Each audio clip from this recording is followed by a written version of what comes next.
Hello, everyone. Welcome to the podcast of and for the people, the greatest football podcast on earth, Real Francamente. My name is Franca. I'm your host, and I'm so grateful for each and every one of you. Are you ready to buy us your football content? Let's go. What do I? Lo, lo, lo, lo, lo, lo, lo, lo, lo, lo, lo, lo, lo, lo, lo. I'm starting, that just popped into my head and I had to sing it. The greatest, the anthem in the world with the greatest lyrics in the world is the Spanish anthem, right? Shouts to Spain for winning the Euro Cup, but look at these flags. Look at this kit. Oh my God, we have so much to talk about today.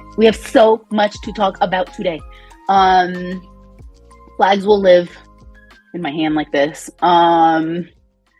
What is going on? We haven't had a regular episode in a little bit because we had an amazing episode with our first ever guest.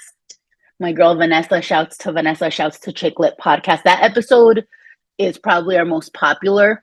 Thanks to that episode, we shout to our buddies at Red Condor Collective, got followed, got shared by them, got followed by Anticonquista. Like, these are massive accounts. And who knows, maybe some collabs are in the works. Don't sleep on us. Real Francamente. So much glory to talk about, so much hate to talk about. Just let's just jump right in. What am I wearing today? I am wearing a Uruguay kit. The kit itself is, I believe, the 2014 regular home kit, Uruguay. I had a fact checker, but the fact checker doesn't like us anymore. Will not check facts for us anymore. It's okay. So this is the 2014 kit. It has the number 5 on it, and on the back it says Obdulio for Obdulio Varela, who was the captain of the 1950 Uruguay team that beat Brazil in their own home for the Maracanazo, the famous Maracanazo. And I wore an Argentina kit for the last one. You know, every time this happens, whenever there's a Copa America, whenever there's, not really for qualifiers because they don't really matter that much, sometimes for the World Cup, you know, whenever like Uruguay and Argentina have a chance to play each other, the number one question I get, and I get it so much, is who would I root for, right? Every time I wear like the last episode kind of blew up and I was wearing an Argentina kit, so I felt like a little bit bad because I'm Arjehuasha. I need a half and half kit, right? So it's all good, but I had to wear the Uruguay kit next. Still haven't repeated. I've worn Uruguay kits. This is a different edition I've never worn before. And it's the Obdulio Varela edition. So we've had the Euro finals. We've had the Copa America finals. We've had violence. We've had racism. We've had it all. Oh, I got to shout out La Pronda too. Look at La Pronda. This is my emotional support shrimp. Shouts to our producer for making her. And we have matching ones. So whenever I'm stressed, I just hug La Pronda. What all going on? Let's talk about, if you saw our live, there's going to be some overlap with that. Our live was lit. The live we did was lit because we talked about homoeroticism, and it was so good. And there's been developments because like El Cuti and El Licha are absolutely a couple. So cute. Let's talk about Spain first. So the Euros ended. England lost to Spain in the colonizer final. Listen, Euro Cup is the colonizing cup. Like, let's be honest. Even when you've got underdogs, right? They are still fascist. Like a lot of those countries are. So there was no one really to be like super excitedly rooting for. I mean, I did. Obviously blood, I just saw a graph that talked about like the percentages of populations all over the world of Italians. So in each country, how much percentage of the population is Italian, and the top two countries were Uruguay and Argentina, and together they made 106% of the population. So literally, I think one was 60 something, one was 40 something. And that's how Italian we are. So I do have Italian blood. Obviously, most of my blood is Spaniard. I'm like almost all colonizer, unfortunately. So the blood, whatever. I was like, okay, if I'm gonna have to root for a colonizer, I like did want Italy to do a little bit better than they did, whatever. Like I was like okay with France. I would have been okay with England, contrary to popular belief. I get it. We're all supposed to hate England. I just have my issues with the way people talk about England, especially U.S. folks, especially like U.S. stands. I still got my nails on, by the way. They need to be redone soon, but shouts to my nail girl for freestyling the football balls and the flags. Watch on YouTube if you aren't. So yeah, it wasn't really like that exciting. Like Euro Cup, also the football of Euro Cup is so boring. So many of the matches were boring. The highest score of the whole tournament was own goal. So like it was just like a weird cup. But ultimately, I am glad Spain won, especially for my son, Lamine Yamal. Who, he's brilliant. He's a brilliant kid. He's 17 now. He was 16 during the whole entire cup. His dad's Moroccan. So Morocco was kind of, they claim him as their own, which I think is cute. I just love the youth. And I think that with Lamine Yamal, unlike with the youth of Brazil, which I think are overrated, like Endrick, I think Endrick is overrated. I think Lamine Yamal is like the real deal. He's humble. He's like normal. He's just like a good kid. You can tell, he's definitely, obviously there was that image of Messi literally like bathing him as a child. So like, first of all, like talk about the hand of God, right? The hand of God, blessed Lamine Yamal. The game was exciting. The final was exciting. The outcome was good. I wanted Spain to win, although I wouldn't have been as sad as others would have been if England won. But it was good. It was a nice thing. I was thinking all day that day and all around that time about my time in Spain for the 2010 World Cup. That was crazy. That was crazy. I was there the whole month. Craziest celebrations. So it ironically, like, or I guess not ironically, but on the pitch, right? Like in the stadium, when Spain won, you like wouldn't have even known anyone won. Like they were all just kind of like chilling and like it was very mild. Like there was no flares. Like it was just like regular. Like people were just like, "Yay!" Little claps. But they showed all the fan zones and like everyone went wild. Then they did the celebrations the next day. And like when they arrived, I was there for that for Spain when Spain came back from the World Cup in 2010. Crazy. When I was there, we literally had to get hosed down by the fire department because it was so hot and there were so many of us. And like, you can't control a crowd that size. Like no matter what you do, you just can't control a crowd that size. So we were all just like packed in like sardines. And literally you're just stuck there for like 8 hours, and we were getting hosed down by the by the fire department. It was crazy. So people really, and so like the fan zones got wild. You could see it in like the little footage. So I mean, it's good. I'm glad Spain won. I'm glad because Lamine Yamal wanted that to happen so that he could play Messi in the finalissima. Now we hope that Messi makes it. And by that I mean that he hasn't announced anything. But like Di Maria did announce that this was his last game. So I don't know. I mean, I think Messi had an interesting Copa America run. We'll talk about that in a little bit. But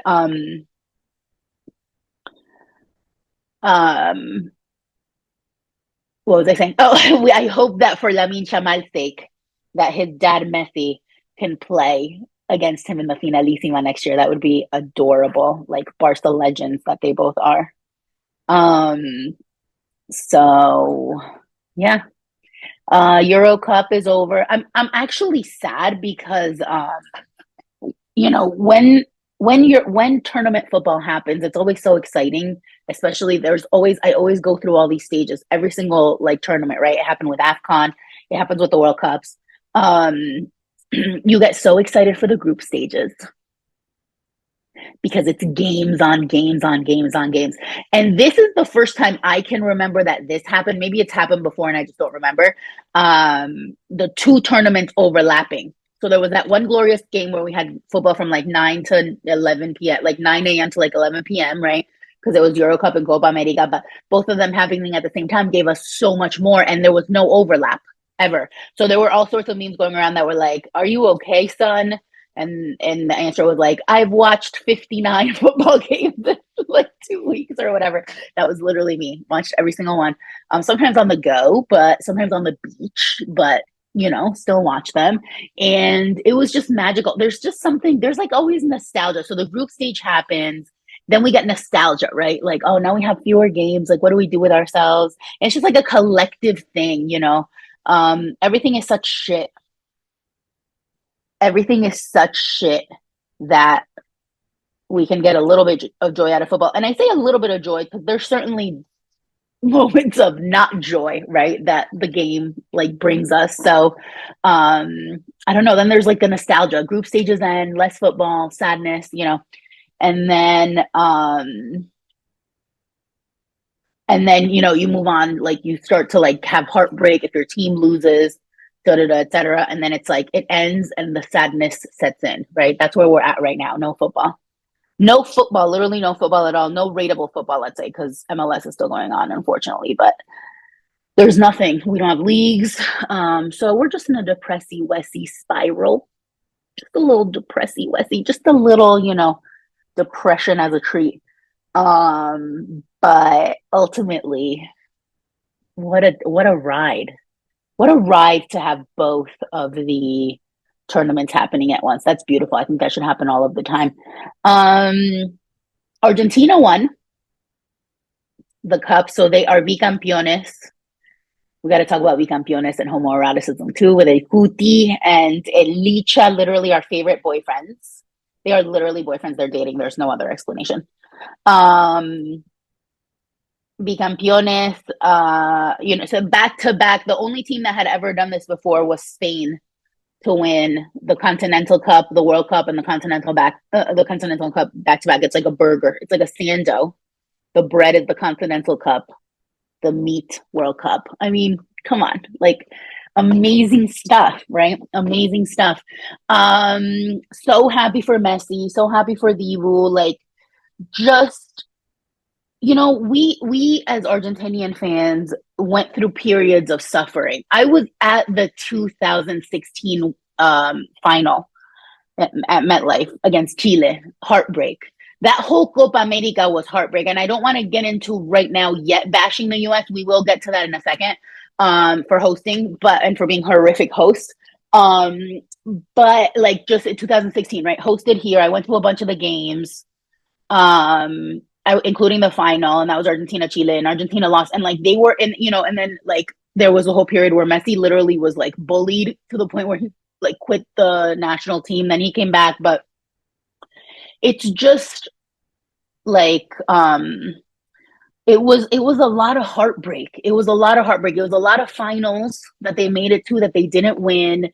Argentina and Uruguay now, between the two of us, we've got 31 Copas Americas. The winningest team in the entire history of the world used to be Uruguay, by the way. Used to be Uruguay. Before this last three were won, Uruguay had 19 FIFA recognized world titles. No European was even close to that. And now Argentina has 22, but like it's still the top two, and like no one even comes close, right? Because first of all, Gold Cup does not count at all for anything. So I don't even like whatever. Like when they have like Mexico and the US up there, like enjoy your little gold cup.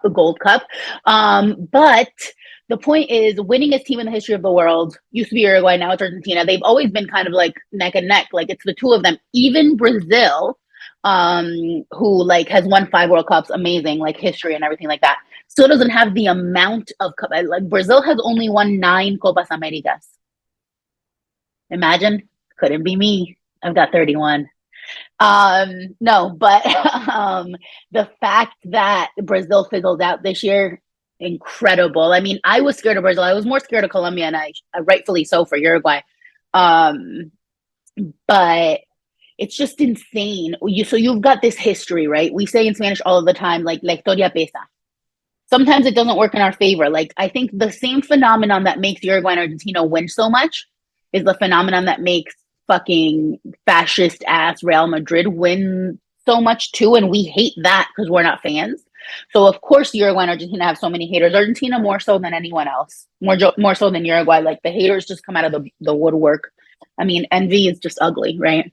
But all of that aside, winning his team, Argentina had gone through that moment, that period of like really, I mean, going back to I consciously remember 2006 being heartbreaking for Argentina. Like I remember being heartbroken in 2006. You know, there's like it's been a while. It had been a while. They got like the team that Messi had around him when they were going through that negative phase was better individually in terms of quality, like of where they play in clubs, than it is now.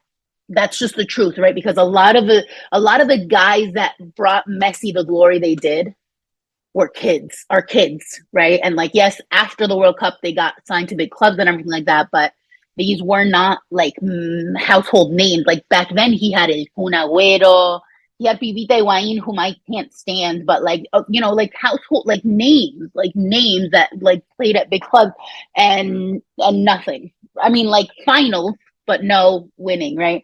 So then, and I talked about this a little bit. If you're an OG fan, you'll remember that around the World Cup, I talked about the phenomenon of being on the team with Messi, having grown up being a fan of Messi. And that's a thing that I think happened, like weighs a lot. Like that's their childhood hero. They get to play alongside him. They literally won these cups for him and with him. Like when Messi got injured and he got that massive swollen ankle, I think it was Paredes, right? Leandro Paredes, who came in and was like, I'm avenging this man. He's sitting here crying next to me, like, not on my watch, right? Goes in and the rest is history. But I think that makes a big difference. First of all, la historia pesa, right? Like the history and the gods and the football gods and the glory that Uruguay and Argentina have always had definitely comes into play. And I'm not even talking about, I'm talking about mysticism.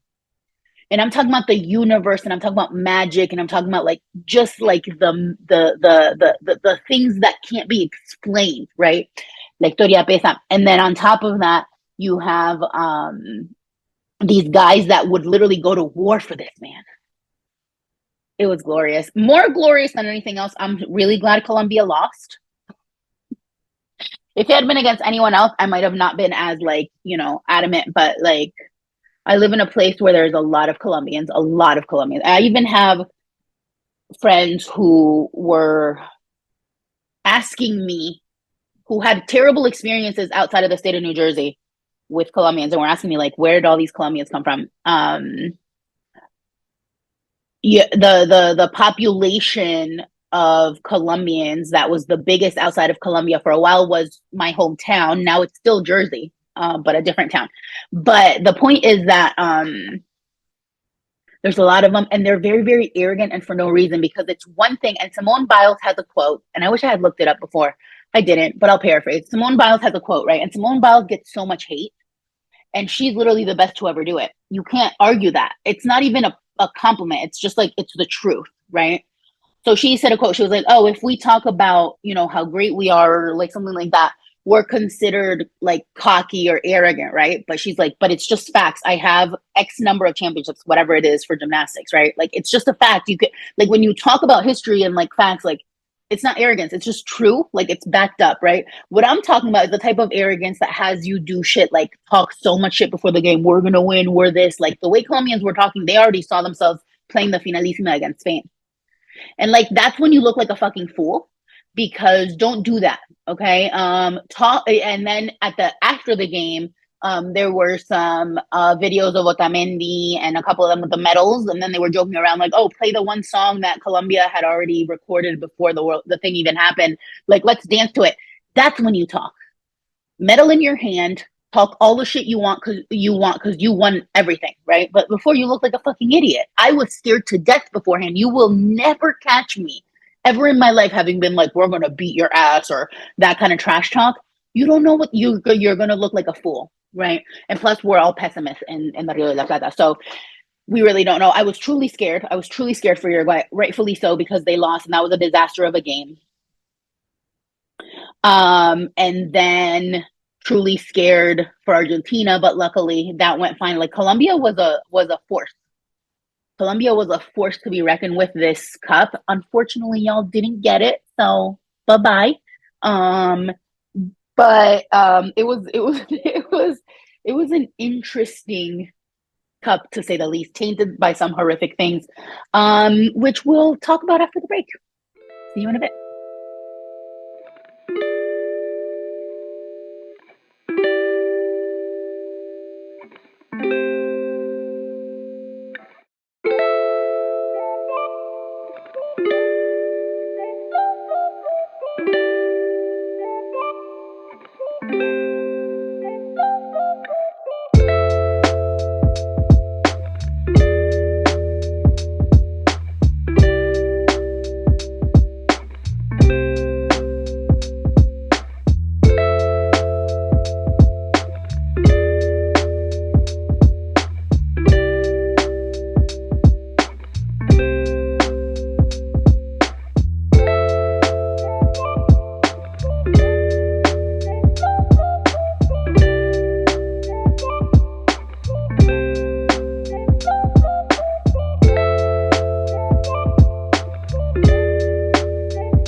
And we're back. We are back. We're back. So,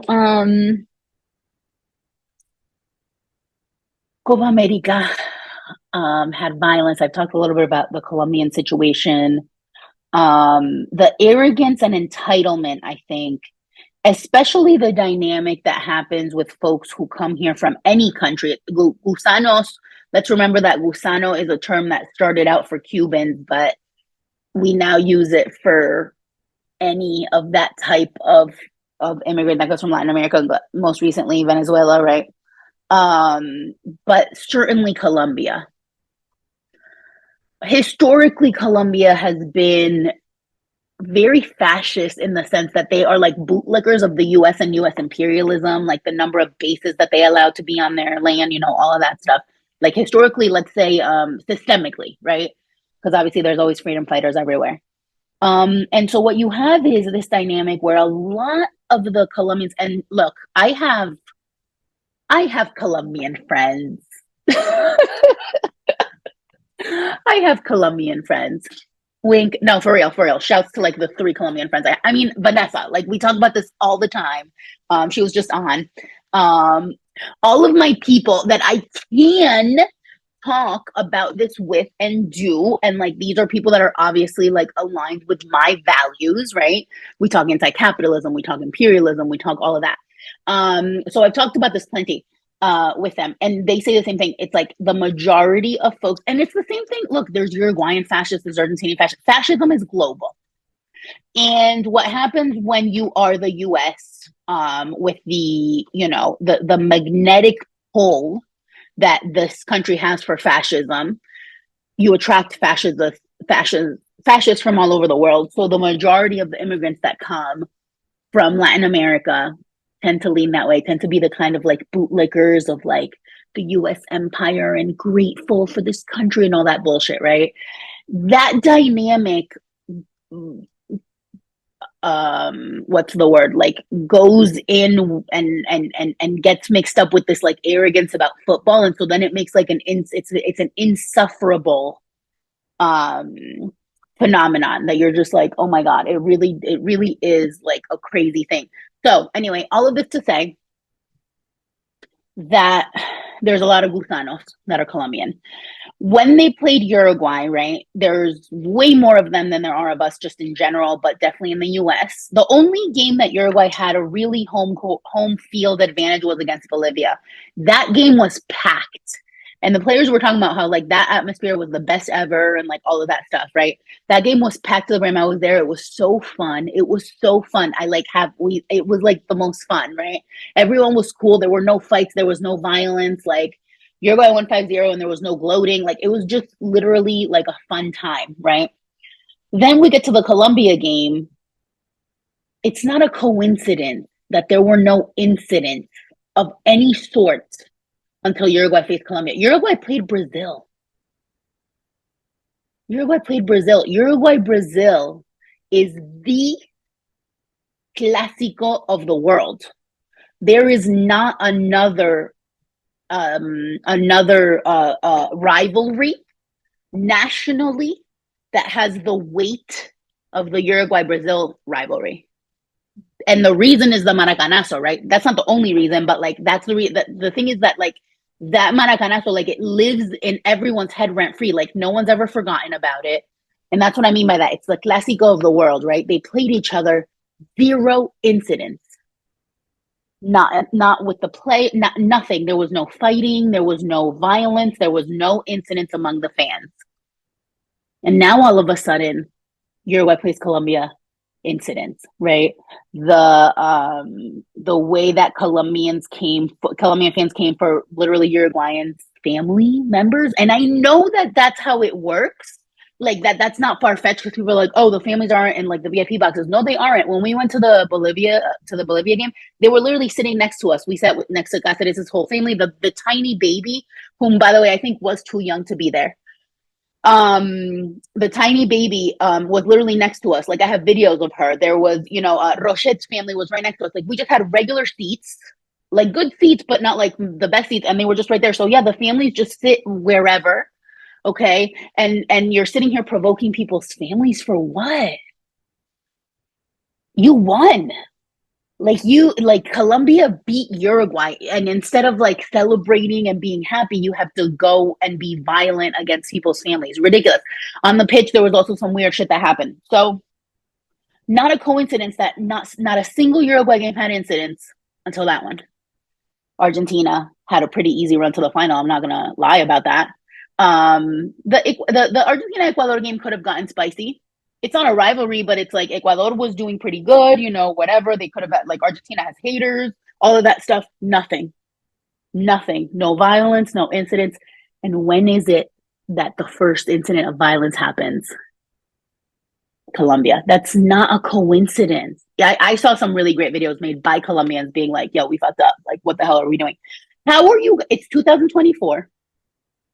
Everything is a QR code. Everything is a camera. And you're going to show up with no tickets and expect to get in? What are we doing? So then that literally set the tone for the whole night and ruined it for everyone because people couldn't get in. People with tickets couldn't get in of both sides, right? People like Colombian fans were trying to get in through the vents. There were all sorts of memes about that. Like, it's ridiculous to me that, and it's not a coincidence, okay, of who it ended up like making it to the final, that these incidents happen. Also, by the way, to blame is the US, because let's talk about that, right? The US should never in the history of this country have, nor should ever again get a tournament of this magnitude, least of all the World Cup. And yet we're hosting the next one, right? I have so many issues with US-centric imperialists coming out to be like, oh, it's CONMEBOL. Listen, I'm the first hater of CONMEBOL. I'm going to say this. I said this on the live. I'm going to say it again. If CONMEBOL and FIFA have 100 haters, I'm one of them. If CONMEBOL and FIFA have one hater, it's me. And if CONMEBOL and FIFA have no haters, I'm dead. Okay? Literally, I'll be the first to insult CONMEBOL and FIFA. But CONMEBOL and FIFA have been hosting the Copa America every single time for a very long time. And this shit has never happened. Have there been incidents? Absolutely. But the kind of shit in the most, just like Bielsa said, because I actually think I'm going to save the Bielsa conference to unpack at a later date, because that's a whole episode in and of itself. I think we're going to like live react to it. Like, I think that'll be a fun episode. So I'm not going to like super go into it now. But when Bielsa said in the country that's the safest on earth, quote unquote, right? The country of safety, everyone was like, oh yeah, go to the US. Everything's great there. No, you don't get, they've got it on lock with the security. The worst breach in the history of this cup, of any cup, happened at that final. So you're tainting it already from the beginning. Look, everyone that's not Argentinian says, oh, this was set up for Messi to lift the cup, blah, blah, whatever. Y'all hired, the entire thing was set up for Colombia since the get-go. So the opening act was Fade, a Colombian. The closing act, first of all, don't even get me started on the fact that there was a halftime show as if there were the fucking Super Bowl. Never in the history of the sport has there been a halftime show. Ever. Never in the history of the sport. And now we're the fucking Super Bowl. They extended that halftime for Shakira. How biased. And they didn't even announce it until Colombia got into the final. So that was planned to be a celebration of Colombia. Literally, because it's so unprofessional. If you want to have a closing ceremony, that's one thing. That's still not a halftime show. And then at that point, make it someone neutral or someone that, like, if there was, we didn't have an official 2014 song, I don't think, like, for the Copa America, 2014, oh my God, 2024 song for Copa America. If we had, whoever sang it would have been a good, and if that had been Shakira, right, it would have made sense. You just pulled someone who is from one of the countries that was playing in the final that had no connection to any sort of song, official song, nothing like that, to sing at the halftime. That is literally, everything was made for it to be a Colombia celebration. So I'm not sure. So yes, the run up to the final was easy for Argentina. They didn't play anyone hard until Colombia. That's just the truth. But they got robbed a penalty in that game against Colombia. Like, it was not by any means, like, CONMEBOL wanted Colombia to win. So that kind of argument, ridiculous. And so, like, but then now everything's tainted because y'all couldn't know how to act right because you don't make it to finals because you won one Copa America in your entire life. Don't talk to me. Don't talk to me.